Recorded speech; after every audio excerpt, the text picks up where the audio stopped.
got so motherfucking design on right now. Bring it down, bring it down, bring it down. I got three old guys to walk. Assalamualaikum warahmatullahi wabarakatuh.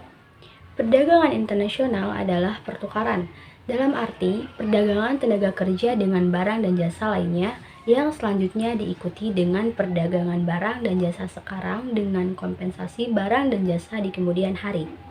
Berkembang hingga pertukaran antar negara atau internasional dengan aset-aset yang mengandung risiko seperti saham, valuta asing, dan obligasi yang saling menguntungkan kedua belah pihak, bahkan semua negara yang melakukan penganekaragaman kegiatan yang dapat meningkatkan pendapatan mereka.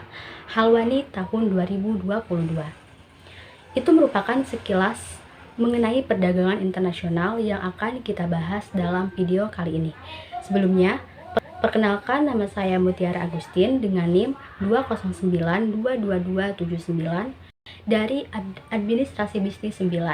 Dan di sini saya tidak sendiri melainkan bersama rekan saya yaitu Sinta Nur Anggraini dengan NIM 209222205 dari ABI 9. Baiklah, langsung saja pada pemaparan materi mengenai teori perdagangan internasional. Yang pertama ada teori praklasik merkantilisme. Teori ini merupakan transisi menuju pemikiran klasik yang dimotori oleh Adam Smith.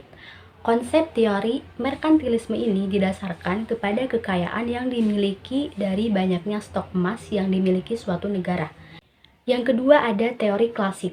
Di dalam masa klasik, analisa mengenai keterkaitan perdagangan luar negeri dan pembangunan mendapat perhatian lebih besar lagi. Beberapa ahli ekonomi klasik diantaranya ada Adam Smith, David Ricardo, dan John Stuart Mill telah menunjukkan bahwa perdagangan luar negeri dapat memberikan beberapa sumbangan yang pada akhirnya akan dapat memacu perkembangan ekonomi suatu negara. Sukirno tahun 2006.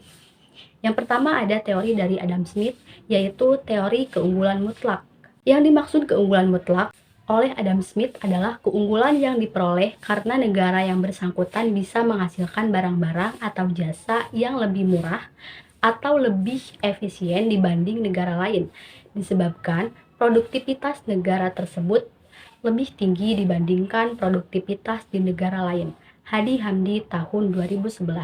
Selanjutnya ada kelebihan dari teori keunggulan mutlak, yaitu terjadinya perdagangan bebas antara dua negara yang saling memiliki keuntungan absolut yang berbeda sehingga nantinya akan terjadi ekspor dan impor. Di samping kelebihan pasti ada kelemahan. Kelemahan dari teori keunggulan mutlak ini adalah apabila hanya satu negara yang memiliki keunggulan absolut, maka perdagangan internasional tidak akan terjadi karena tidak ada keuntungan. Di bawah ini adalah contoh kasus teori keunggulan mutlak.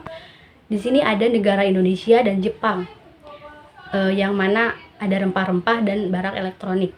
Indonesia menghasilkan rempah-rempah 40 kg per hari, sementara Jepang menghasilkan rempah-rempah 20 kg per hari.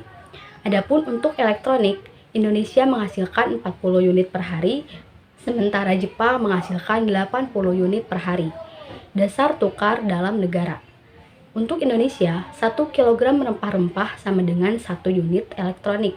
Sementara untuk Jepang, 1 kg rempah-rempah sama dengan 4 unit elektronik.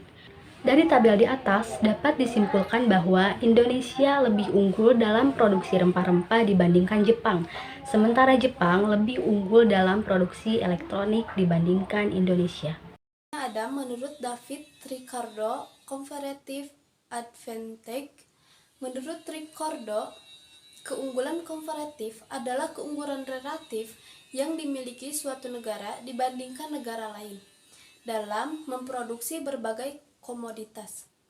Berdasarkan keunggulan komparatif, menurut Ricardo ini, meskipun suatu negara kurang efisien dalam memproduksi dua jenis komoditas, tetapi dapat melakukan perdagangan yang dapat memberikan keunggulan, di mana negara tersebut harus mampu melakukan spesialisasi dalam produksi dan ekspor yang memiliki keunggulan komparatif dari negara tersebut.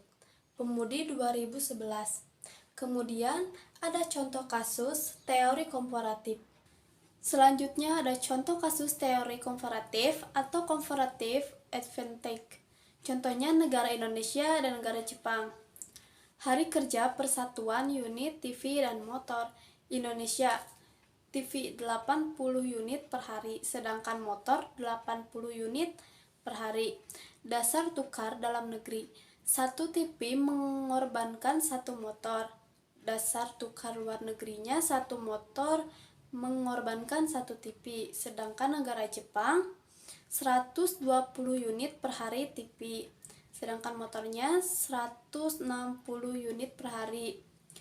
Dasar tukar dalam negerinya satu TV mengorbankan 1,3 motor. Sedangkan dasar tukar luar negerinya satu motor mengorbankan 0,75 TV.